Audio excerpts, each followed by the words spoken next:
Hai semua, Assalamualaikum. Alhamdulillahirrabbilalamin. Allahumma salli ala Muhammad wa ala alihi wa sahbihi. Nah teman-teman, balik lagi di channel yang paling terkece, terkait, terpopuler di dunia dan akhirat. Dimana lagi kalau bukan di Derubisam.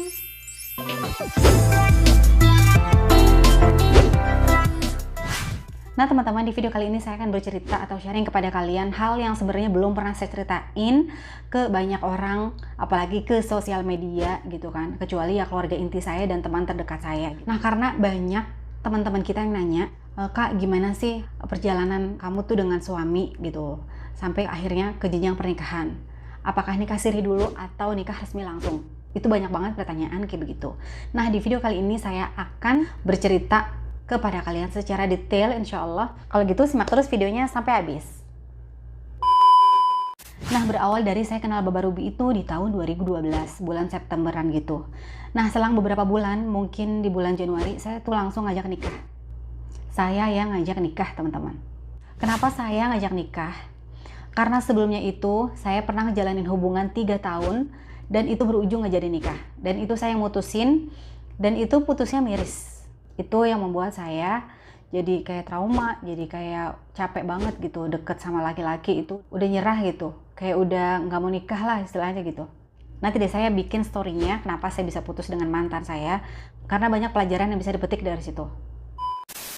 Terus juga yang kedua, biasanya kan orang dengan bertambahnya umur, dengan banyaknya pengalaman yang dia lewati, maka bertambah juga kan tingkat kedewasaannya, pola pikirnya, cara berpikirnya gitu. Nah itu yang terjadi pada saya saat itu teman-teman. Nah jadi setelah saya putus itu, saya bertemulah dengan Baba Ruby gitu kan, dan saya ngajak nikah langsung. Dia kaget dong gitu.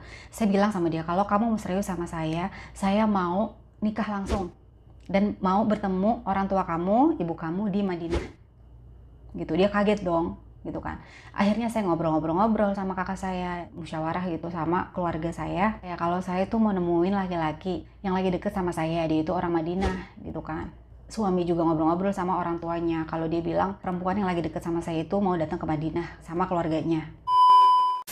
Singkat cerita, berangkat umroh lah saya, abang saya, istri abang saya, dan kakak saya paling tua gitu kan. Itu berangkat umroh di Maret 2016. Nah sesampainya di Madinah itu, ini yang lucu sih, suami itu tiap hari ke hotel teman-teman, ke lobi hotel. Itu jam 10 atau sekitaran makan siang, itu suami udah ada di lobi hotel untuk nemuin kita gitu kan. Suami tuh nanya terus kapan siapnya mau ke rumah gitu ya. Sedangkan kan kita baru sampai di Madinah itu masih sibuk ya, sibuk ibadah gitu, sibuk ke sama jamaah lain gitu kan. Nah akhirnya di hari ketiga itu siaplah keluarga saya itu ke rumah suami teman-teman untuk makan malam, karena keluarga suami ngundang makan malam kan. Dan disitulah saya pertama kali bertemu dengan mertua gitu. Ketemu di situ ada mertua, ada empoknya suami, ada keponakannya, ada adiknya suami gitu, terus juga ada abangnya gitu.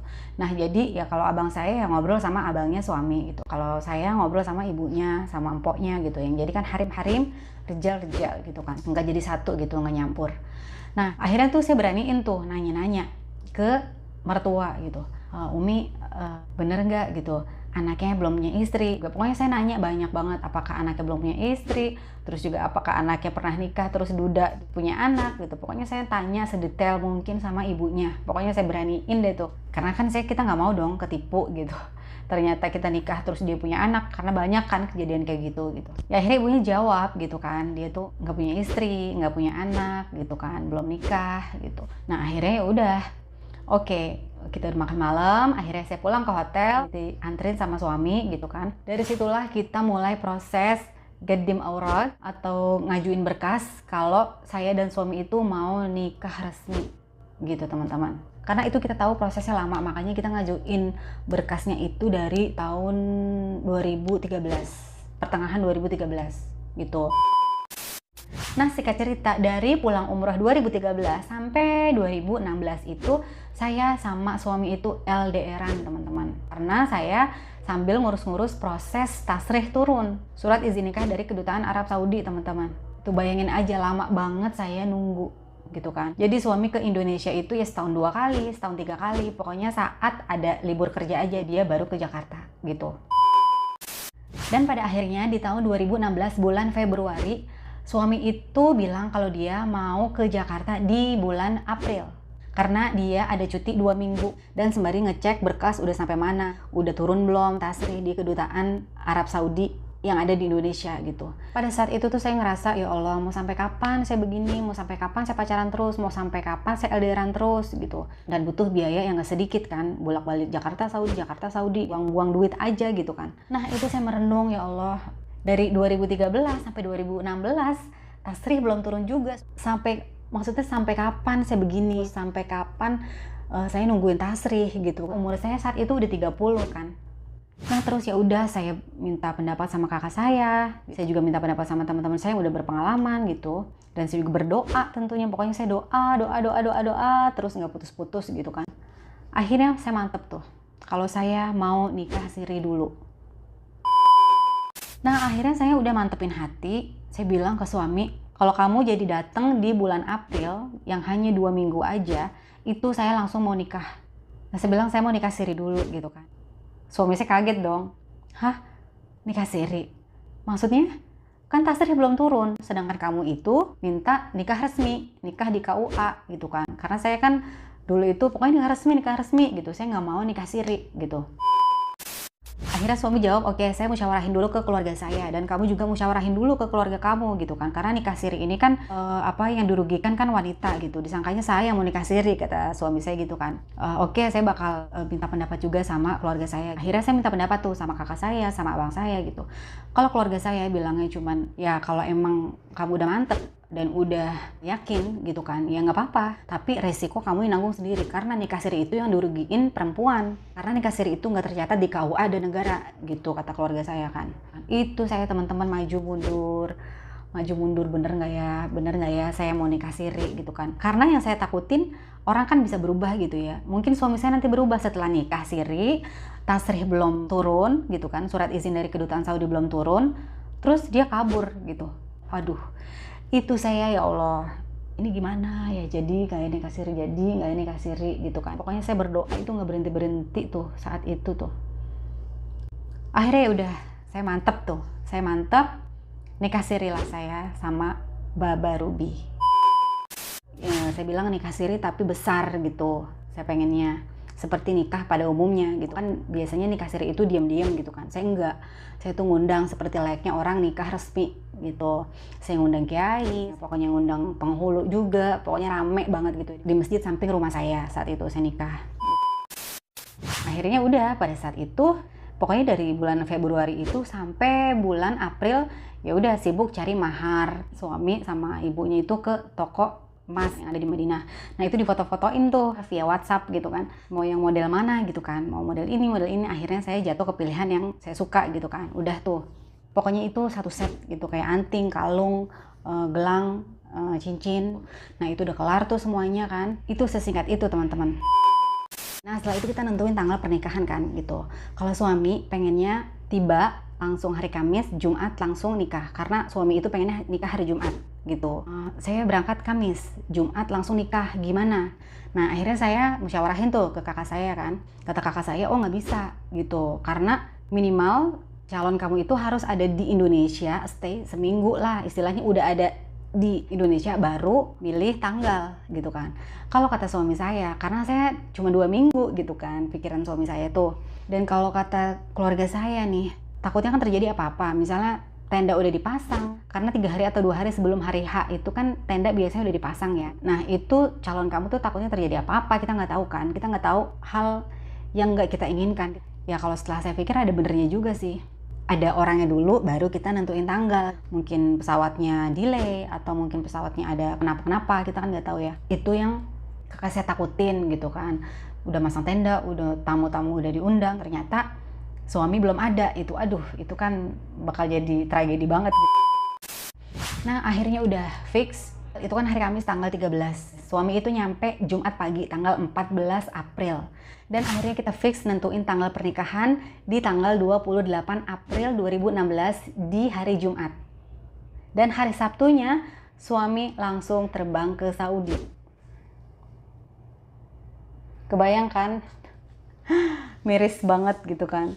Ya tapi saya udahlah, alhamdulillah itu pilihan saya. Udah konsekuensi yang harus saya terima. Saya yang penting udah halal, udah resmi gitu. Jadi kemana-mana enak gitu teman-teman. Nah setelah itu barulah suami saya datang lagi ke Indonesia setelah 1,5 bulan. Itu tepatnya di bulan puasa, bulan Ramadan. Dan jadi sekalian Idul Fitri di Indonesia gitu. Tahun pertama kali kita nikah Idul Fitri sama-sama di Indonesia. Kita udah resmi, kita udah enak, udah kumpul sama keluarga gitu. Jadi enaknya di situ teman-teman. Nah info juga tasrih itu atau surat izin dari kedutaan Arab Saudi itu turun setelah kami nikah 1 tahun teman-teman, dan baru kita proses ke nikah resmi di KUA. Jadi prosesnya panjang banget. Jadi begitulah, saya nggak nikah resmi langsung, saya itu nikah siri dulu baru nikah resmi gitu teman-teman. Jadi dari video ini saya bukan mengajak kalian untuk nikah siri teman-teman, jangan, kalau bisa jangan. Karena laki-laki itu berbeda-beda teman-teman. Ya kalau kamu dapat laki-laki benar, nikah siri setelah itu nikah resmi gitu, sama kayak suami. Kalau kamu ketemu dengan laki-laki yang nggak bertanggung jawab, itu bagaimana teman-teman? Rugi ada di kamu dan anak kamu nantinya. Itu saya aja selama setahun setelah saya nikah itu dan saya hamil itu saya ketar-ketir ya Allah, jangan-jangan ini suami bakal kabur gitu kan. Karena kita kan nggak ada surat yang kuat gitu kan untuk ngegugat suami kita gitu. Karena kita cuma nikah di catatan agama, nggak ada catatan hukum dan nggak terdaftar di KUA apalagi negara.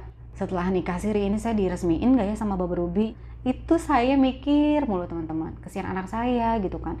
Keluarga saya juga mikirin juga pastinya. Jadi saya saat itu udah positive thinking aja, jangan pikiran macam-macam gitu. Insya Allah surat izin dari kedutaan Arab Saudi turun gitu kan. Saya berdoa aja tuh ketika itu.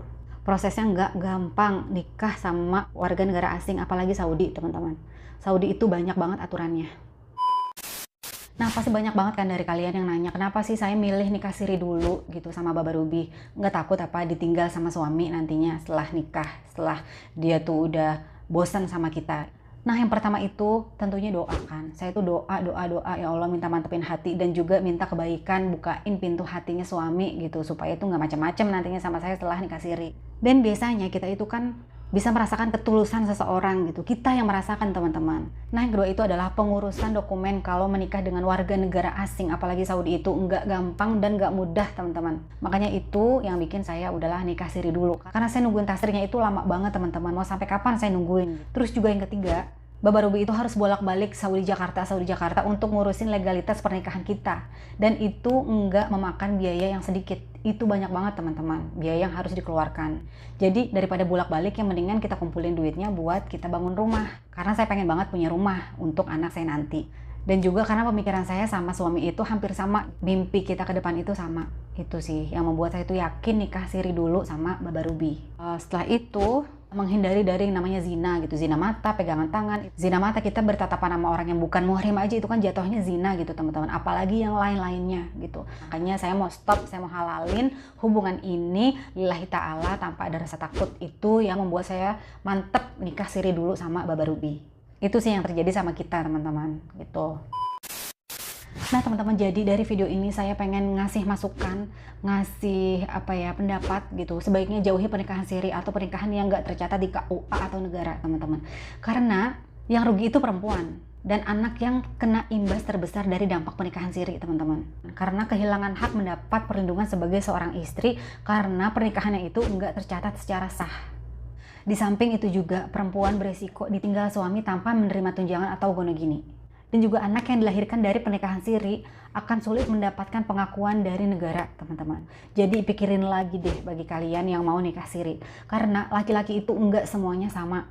Bisa aja kan dia berubah setelah nikah siri, terus dia kepincut wanita lain dan gak jadi ngeresmiin pernikahan kalian. Sedangkan kita udah punya anak. Waduh, itu kan kasihan di perempuan dan anaknya teman-teman.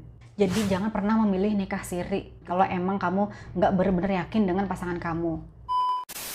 Jadi sekali lagi jangan pernah mau nikah siri, apalagi pasangan kamu yang minta cepet-cepet nikah siri gitu. Wah itu harus dipertanyakan teman-teman. Tapi buat kamu yang lagi emang proses ke jenjang pernikahan yang lebih serius, semoga digampangin segala urusan kalian ya. Amin amin ya robbal alamin.